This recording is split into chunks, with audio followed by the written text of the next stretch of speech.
Right, so obviously I got hold of you and said about this latest challenge. Yeah. Actually, let's rewind back before that. So obviously this is the fifth challenge I've done, starting with the 20k run that we did in 30-degree heat last year. Yeah. So that was the first one, and then we did the burpees, which you also did. And then the 3003, which you also did. The only one you haven't done was the previous one, which was the row, Yeah. and that was because we were in lockdown at the time. Absolutely. We couldn't get here. So then I approached you and said about doing this latest one. And did I even tell you what it was before you'd agreed to it? Probably not, no. What do you remember from that? That I go like that. Quite a lot. So obviously it's 117.7 miles on the assault bike, on this horrible thing back here. Yeah. You've had a lot more training on it, and you've covered a lot more distance than I have. So how have you found the training? Okay. A bit boring Yeah. because you're essentially staring at a wall the whole time. I've managed to get around that by shutting my eyes and listening to music. That's the only thing that I can do to get through it, really. What would you normally listen to on training? It's got to be Radio 1 dance. Oh, nice, nice. Yeah. A bit of a move on with Yeah, it. a little bit of a boogie. Otherwise, you just find yourself staring at the screen and clock watching and Yeah. trying to make the miles go faster than they actually do. So do you find like me as well? I mean, the bike here at Bradley Stoke, it tells you 0 point something. The ones there, they don't. No. So, sorry, this one, those tell you the 0.1, 2, 3. The one here gives you the 0.11, 1, 2, 1, 3. Okay. So it gives you a new decimal. Yeah. So this one, when it moves a lot quicker. So in your head, you can sort of get rid of it. But the ones that we're gonna that one. Said then, really. should have done, but we've only got one like that. Yeah. So it's going to be brutal. So the clock watching is intensely boring, isn't it? Yes. And Yeah. when you couple that with quad pain, and eventually I'd imagine our legs are going to be crampy and whatnot come the end. So what do you think it's going to feel like at the finish line? 'Cause you covered, what, 54 miles, didn't you, the other week? Yeah. What was that like? The first couple of hours were okay. I've sort of conditioned myself to longer distances over the last few months, so 2 hours is okay. The first hour is probably the most unpleasant. After that it gets a bit easier. The last half an hour of that 3 hours was tough. My legs started to seize up then, and also my shoulders. That's when I started having battles in my head because I just wanted to get off. But I'd set myself, I had a 3-hour slot at the gym and I was going to use it to get as many miles as I could in that 3 hours. Yeah, it wasn't very pleasant. And as soon as I got off, my legs just went into complete shock. Jelly legs. I had to lie down. Do you think that it got hard in the last one because you pushed a bit harder, knowing that you only had half an hour left, or was it that distance is when your legs start buckling under the I think I pressure probably there, went off too fast in the first 2 hours. Yeah. Certainly the first one, because I got just under 20 miles out Wow. of the first hour, so that was just way too fast. Yeah. Probably 17 miles in an hour is about right, slightly less maybe, to be able to sustain it over 7 hours. 6, 7 hours, yeah. essentially. What RPM on the bike was that covering to hit? What 20 first of all was that about 50? Just over 50. Yeah, 51. Yeah, but it was dropping down by the time I finished because I'd gone off too fast. Yeah. Then I was probably down to about 46, 47. And do you think 46, 47 is still quite fast for a sustainable pace? For that length of time, it's going to be hard regardless. So it's funny, isn't it, being sat here and we're sat probably about the same distance we will be in what, 3 days time, and we'll be in nice condition here, sat down, chilling out, and this pretending it's not happening. well, it'd be hopefully this time in 3 days we'll be willed out of there, I'll be at a football match. and you'll be how you're planning on going to a football match after? Yeah. I'm planning on retiring to my bed. I don't know if I'll be awake when he's playing, but yeah, the intention is to go. So That's crazy. Fair play. So obviously the 54 miler then was the long training that you did. How many sort of times a week are you pushing yourself? As a rule, I've been 2 times just an hour slot on the bike when Dexter trains. But I have been doing it. So I've been doing something every day, not necessarily the bike, just because I don't want to do it every day. It's boring. It's boring. It's boring. And that doesn't offer, you know, you can do that for as long as you want, but there are still other things that you need to do for stamina and strength. So I've been doing some interval running on the treadmill just for sprinting, because I think that's what's going to get me through it, really, is just trying to get myself used to my heart going that much faster for a longer period for a long of time. So it's one of those, isn't it? The more tired you get, your body has to, you know, work a lot harder just to sustain that. What to start with doesn't feel like a fast pace. So one of the things I know we've had a lot of discussions in the last week or so about what sort of RPM we're going to hit, because if we're going to finish and we'll start and finish this thing together, obviously we need to you know, we need to make sure we're hitting the same RPM. But if I can cope with it, or you can cope with it, but the other one can't, we're going to start being staggered when we work, staggered when we finish. We're going to have to stop and start to keep up. We want to try and keep a pace together. At the end of the day, we don't want one of us getting off the bike with the other one with 14 miles to go. It's not, you know, or even 4 miles. It's still a long time when you're in that kind of like horrible place in your head, pushing yourself for 4 miles when you haven't got a lot left in the body. It's going to be fun. What have you found about hydration? How have you found like drinking and well, it's hard because at the moment I haven't been able to do that because the bikes don't have cup holders. There's nothing to them. They are as basic as they come, aren't they? Yeah, really? They are very much. So when I've been training before, you had bottles on the floor. So for 2 hours, 3 hours, it's quite hard to actually reach down as well. You can't get down because you're going to hit yourself in the face with the handles. I've actually done that. Yeah. The only time I did manage to get a drink was when I did the 3 hour one, and I balanced it on one of the machines next door. To you. And tried to sort of reach across as it was going, just to have something. But that was caffeine, just because I needed to keep going. Yeah. So I'm planning on the day. So if you imagine I'm on a bike here and you're on a bike there, I'm planning on having a table through the middle, sat at the hip height, so we only have to lean down. And on there we'll have our drinks laid out. We'll have some food, so that obviously you don't want to sit there eating, but you need a bite. So like a banana or whatever it'll be, and some probably some chewy bars, something that we can take some sugar from when we need it. Plenty of water, and you know, we'll have our phones there as well, because while we're cycling it might be nice to, you know, watch the donations come in. I know Pierce is going to be on hand. I'll make sure I've got my contact lenses in then, because I can't see shit. Or yeah, you'll be there like without my glasses, so but put my lenses in. It's all good. So what are you going to be wearing on the day? Well, the plan was initially I've got some Halloween thing, I've got skeleton get up, but I think I might turn up in that, but it won't last very long. I don't think it's going to last very long. No, it'll be shorts. Yeah, I'm going to definitely be wearing shorts. Yeah. I'm not going to turn up in that. 5 AM start, no one's going to see us. No. And by the time anyone does end up, the thought was there, but in reality it's probably not going to happen, because I'm not going to want to get dressed in a skeleton costume at 4 o'clock in the morning anyway.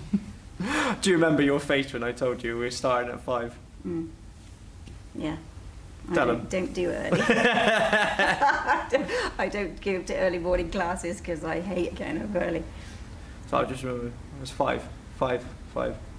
What AM? I was like, well, we're not going to start at 5 PM, are we?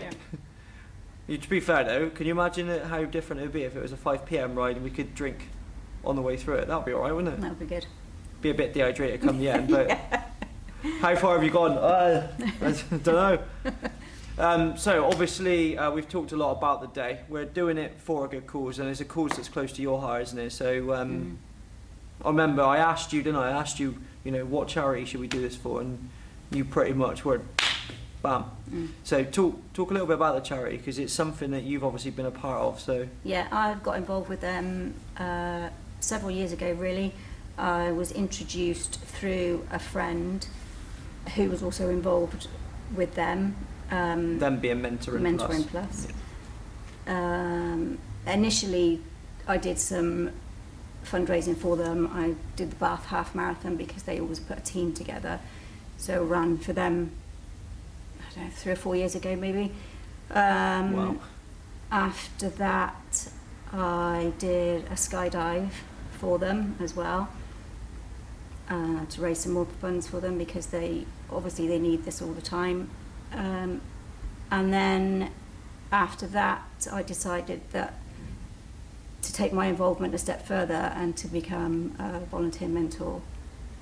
How was that? That must have been a real humbling experience as well. It was really, really rewarding. I know you can't name names or anything, but No. give us a brief sort of outlay of what what you had to do and what the circumstances were, so that. Well, I had an older young person because they have people that, children from 7 up to 21. Yeah.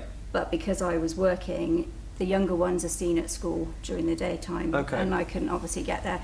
So my mentee was 15 at the time. I would pick him up after I finished work and sorted my kids out. We would go and watch films. He had a huge passion for Marvel films, and I loved those things. So through the year, we watched all the films that came out. We went bowling. We went to Who won? not me. A driving range and played some horrendous golf, much to the disgust of the regular players. Yeah, it's a real click golf as well, isn't it? Yeah. If you're not good. Yeah, we weren't good. Yeah. We did indoor climbing. Nice. We huge amounts of halloumi over the year. Yeah, just go to Chew Valley Lake. They're obviously based in Bath and North East Somerset, Yeah. so for me it was quite a drive to go and collect him. It was a 45-minute drive before I could even start a session. So, they essentially every week, one night of the week, I was out until potentially about 11 o'clock, because if we'd seen a film, Yeah, and then I dropped him home, drive home. then I get home, and it'd be late night, but it was never a chore, because to see the difference in that person from the start when we were introduced to the last session when I dropped him off and we belly laughed the whole time was just. It must have been heartbreaking to. For me, it was hard to do. It was probably easier for him in one respect, but getting picked up by a middle-aged woman and going out is not really cool. But you do form an attachment with these people, and it is I felt quite saddened by the fact that at the end of the year your relationship is gone. But it's strange, isn't it? It's like having someone who's so involved in your life and you're emotionally attached to, and then just gone. Yeah.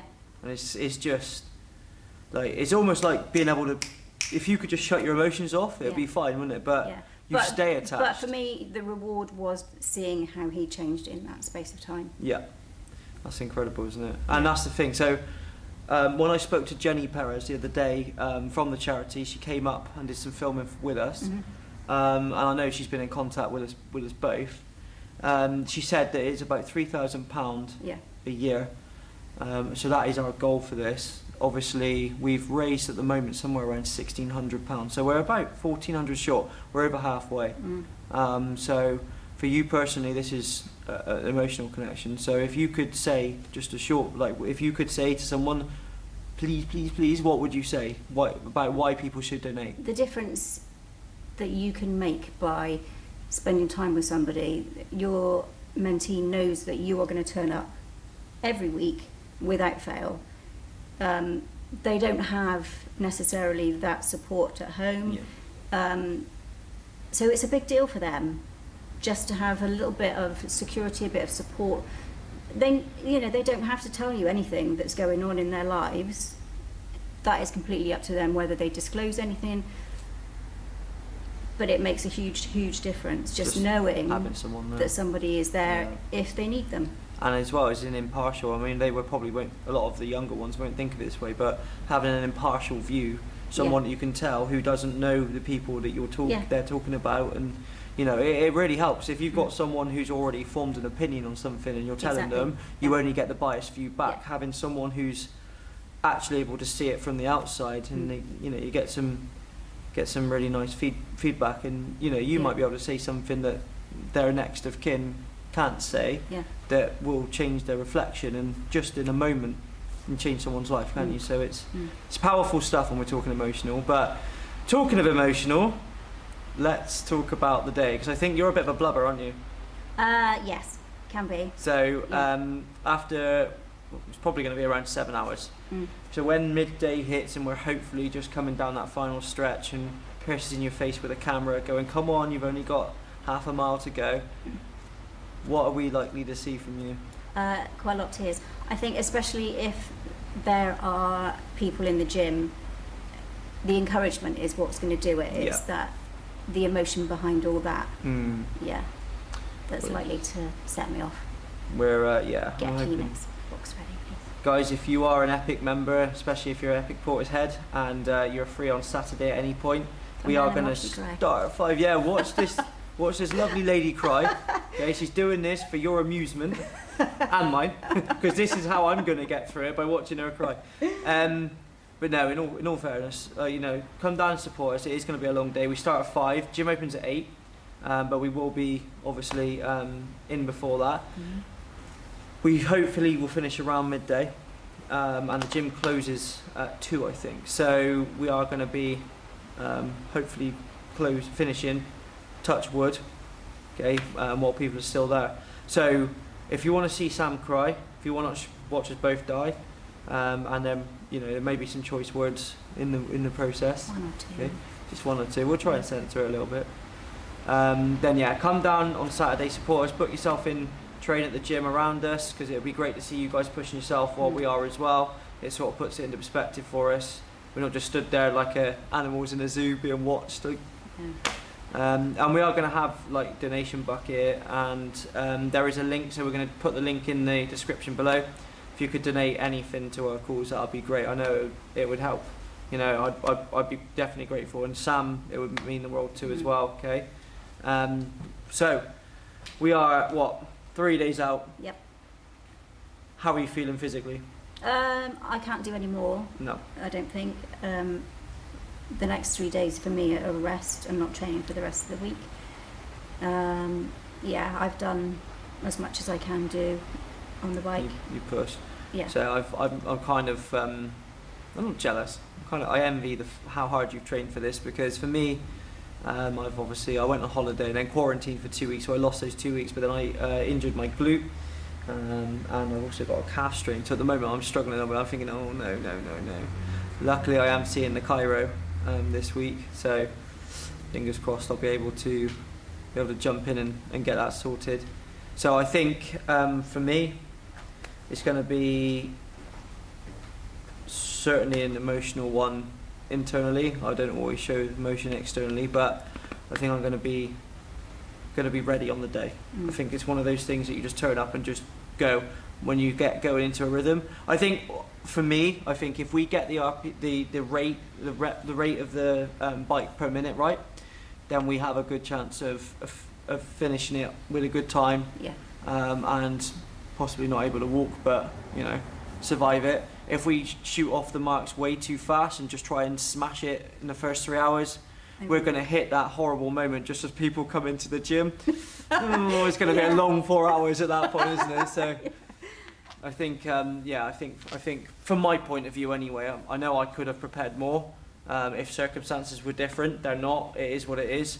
But I know that when I'm struggling on the day, you'll be there, and I know you'll be struggling with me. So for me, I couldn't ask for someone better to train with. So I'm very honoured that you're supporting this with me.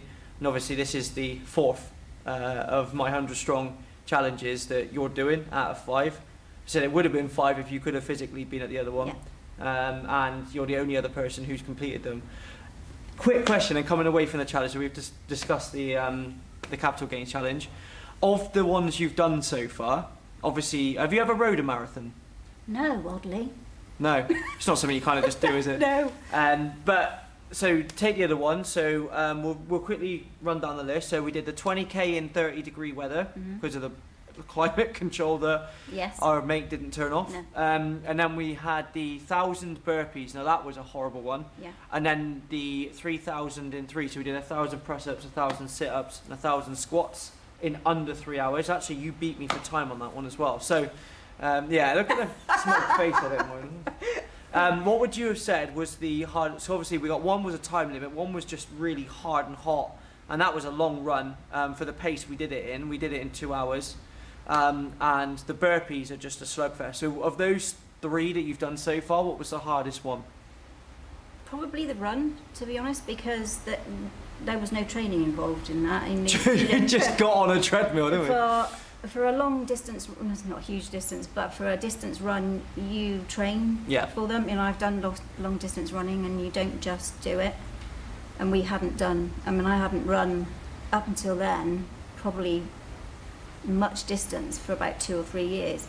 Ooh. So that was horrible. Yeah, that was really horrible. Well, I had patella tendonitis for 3 months after. How long did you take to recover till you were fully fit? Mine was as well a niggling problem that I had, but you know, again, no training, no nothing, and I'm not a distance runner. Probably. Yeah. Because it was not prepared for. No. Do you remember when we got off and that first walk? Stumbled out into the main room, and we finished as the gym closed, didn't we? Remember? Trying to tiptoe on the treadmill just to it's sort of like skimming through, wasn't it? Oh yeah, I remember that. Do you remember around about 14k into that when we both literally looked at each other like, I can't do this? I swore a lot that day. Yeah, you did swear a lot that day. Yeah. I think in my dream it was just random swear words popping in. It was like a Tourette's. It was. It's like roulette for swear words just coming out left, right, and centre. Yeah. That was probably the worst one. Brutal. Yeah. Do you think this one will match that? It depends how clever we are, I guess. Yeah. But do you think it definitely has the potential. Do you think you will recover better from this one, given that you've trained for it? Yes. Yeah. Yeah. So I definitely think. Last question then. Are you looking forward to it? I am. I think now is if